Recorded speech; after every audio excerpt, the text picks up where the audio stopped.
sorry. Ano ba yan? Di ka ba tumitingin sa dinadaanan mo? Excuse me.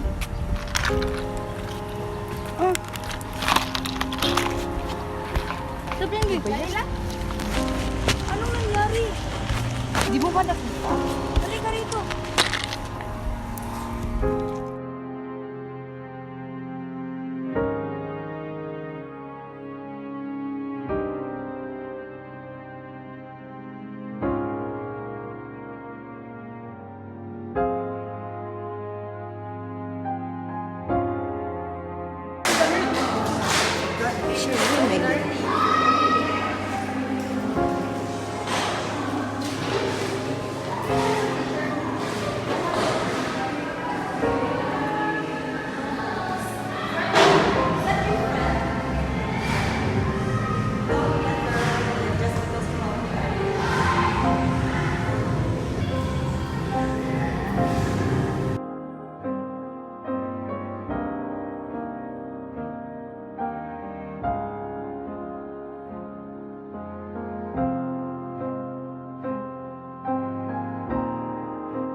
Let's talk about later, okay?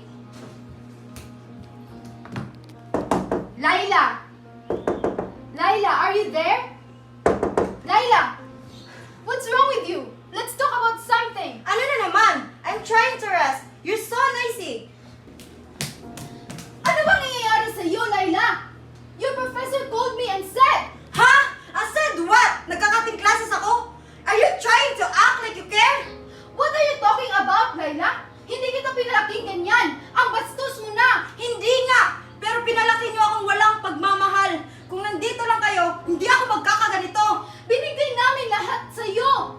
Puro na lang kayo trabaho. You're not ever trying to check on your daughter. Asking how my day went. Palagi na lang kayong busy. Wala na kayong time sa akin. Nagtatrabaho kami para sa iyo, para sa pag-aaral mo, and to provide whatever you want. Mom! I need your attention. Meron nga ako lahat, pero hindi naman ako masaya sa pamilyang to.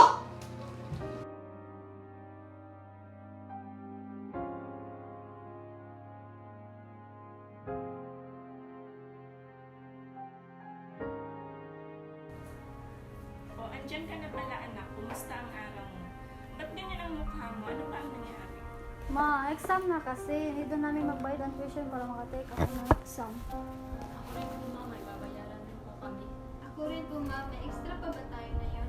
Naku mga anak, pasensya talaga. Meron naman tayong pera dito, pero kasya lang para sa loob ng isang linggo. Pero wag kayong mag-alala, tatanggap ako ng labahin kina Aling Bibang. Sige lang po ma, magbebenta rin ako ng tinapay bukas para pang allowance ko. Tsaka pang dagdag na rin ang tuition ko. Kasama rin po ako kay ate sa pagtitinda. Ako rin ma. Halina kayo dito mga anak. Pagpasensyahan niyo muna ang nanay niyo ah. Alam niyo naman kung gaano kahirap na ako lang mag-isa ang bumubuhay sa inyo. Pero, basta sa ngayon, gagawin ko ang lahat makapagtapos ng kayo ng pag-aaral at maibigay ko lahat ng pangangailangan niyo. Ano ka ba ma? Kapos man tayo sa ngayon pero hindi yan hadlang para sa suko ako. Kaya natin ito ma.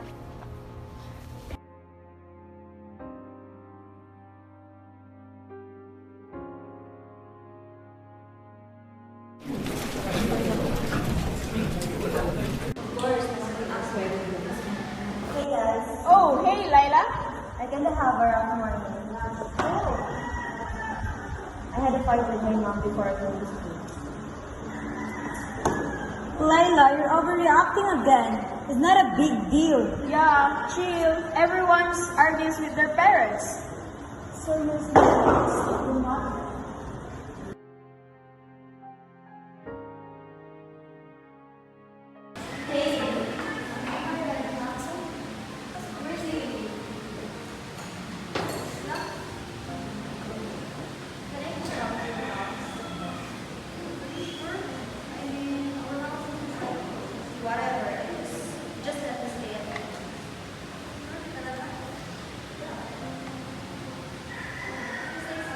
Pwede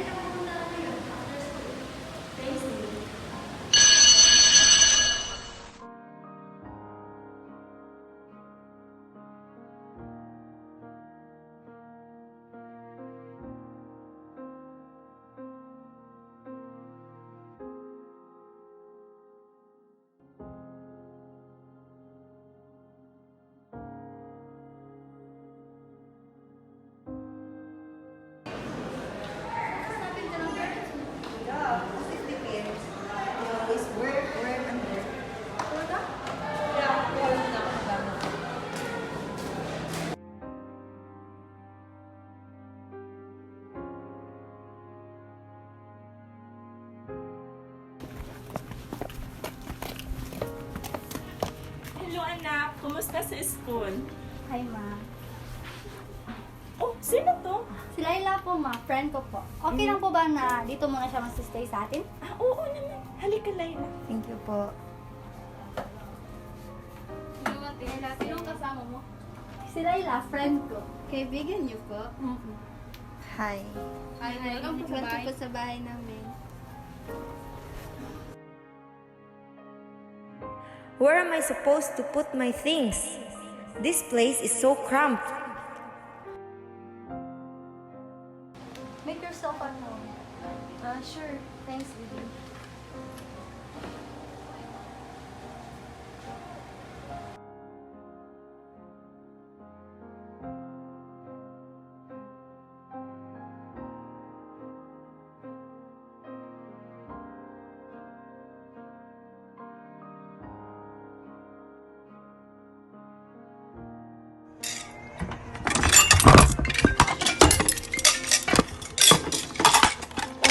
Bakit hindi mo sinasagot, anak? They never care anyway. Bakit mo naman nasabi yan? Lahat ng magulang, mahal na ang kani-kanilang mga anak. Wala lang po, never mind. Anyways, Lily, where's your dad? I haven't seen him since I got here. Hindi na namin siya kasama. Pumanaw na siya 1 taon na nakalipas dahil sa sakit sa puso. Oh, I'm so sorry. Wala lang yun, anak. Alam kong mahirap sa umpisa, pero malalampasan namin lahat ng problema namin. Maswerte ako sa mga anak ko dahil bukod sa mababait sila, naiintindihan rin nila kung ano ang kalagayan namin ngayon. Ginawa rin lang naman namin lahat yung gusto ni Papa. Yung mapakatatag kami at mabuhay na masaya. You're so lucky. You have everything. Meron ka naman lahat, ah. Hindi pa ba sapat yun para sa'yo? I have everything except this. A family that's truly happy.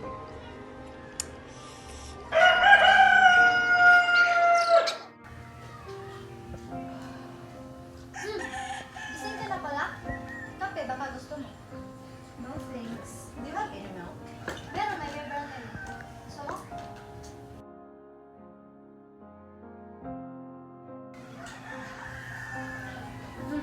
Dito ka lang ha. Magbebenta kami ng tinapay.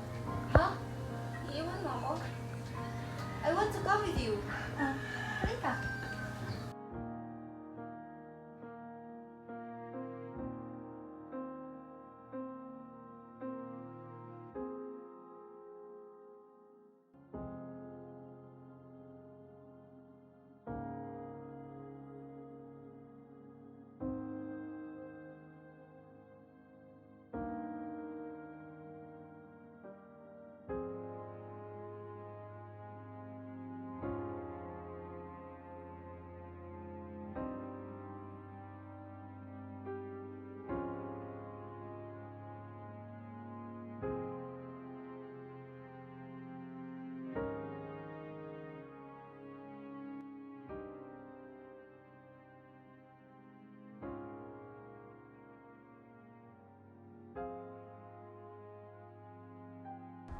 Okay ka lang?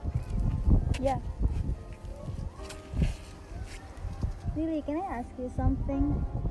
Okay lang kung hindi mo ito sasagutin. What is it? Bakit nga pala umalis ka sa bahay? Wala lang. Trip lang. To be honest, I'm not that kind of person to share something about anything to anyone. Gusto ko lang naman kasi maintindihan ako na kung bakit ako nagkakaganito. Kung ano ba yung problema ko. Naiintindihan rin naman kita kung ba't ganyan yung nararamdaman mo. Pero mas better talaga na i-open up mo ito sa iba. Ba't para mas gumaan yung nararamdaman mo. We got misunderstanding. Kasi naman, work lang siya ng work. Tapos yung dad ko naman nandun sa abroad. We live in the same house, pero didn't kami nakikita. Kasi kung papasok ako sa school, natutulog siya. Tapos pag uwi ko naman, nag-work na naman siya. Ang hirap naman kasi, yun lang naman yung hinihingi ko. Yung attention nila. Yun yung, ba't di nila mabigay? Hindi rin ka naman mabiblame kung ba't yun ang nararamdaman mo. Pero baka, mas better talaga na i-open up mo ito sa kanila. Baka rin kasi, para lang sa'yo kung ba't ganyan sila. You know what? You're so lucky. Kasi hindi naman ako makokontento sa mga mamahaling gamit. Hindi naman kasi yan yung gusto ko eh. All I want is a happy family, like yours. Layla, alam mo, napakaswerte mo.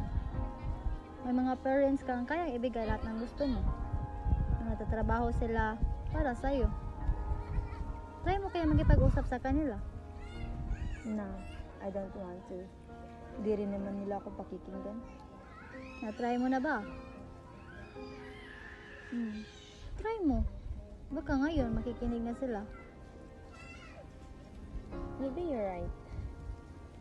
Ang tagal ko nang may galit sa kanila. I'll try sa pag-uwi ko, kahit mahirap. You know, Layla, sometimes we only see one side of things. But when you try to look at it differently, you might realize na ginawa nila yung best nila para sa'yo. I miss them so much. Yung mga banding namin, lahat. Namiss ko na sila. It's not too late, Layla. Mahal ka ng pamilya mo. Baka iniisip lang nila na okay ka dahil hindi ka nagkukwento sa kanila. You'll be fine. And if ever kung gusto mo ng kausap, o kailangan mo ng kausap, nandito lang ako. Thanks, Lily. I've learned so much. Just by staying here, spending time with you and your family. Thank you.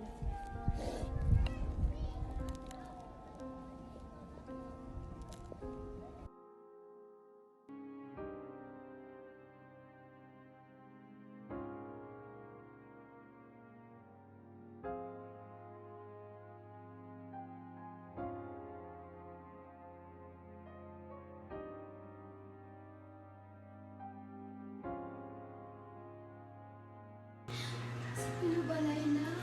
Where are you? Laila, where have you been? I was so worried thinking about you.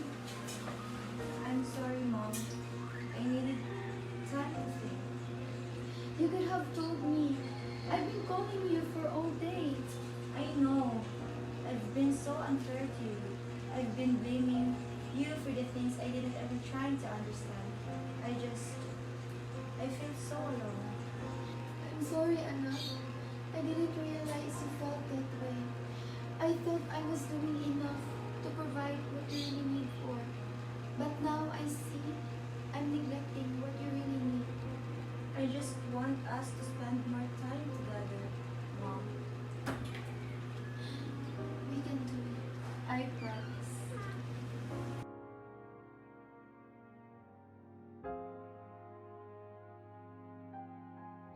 Gratitude doesn't come from what you have, but how you choose to see the world. Sometimes, we only need a small shift in perspective to realize that we already have everything we need.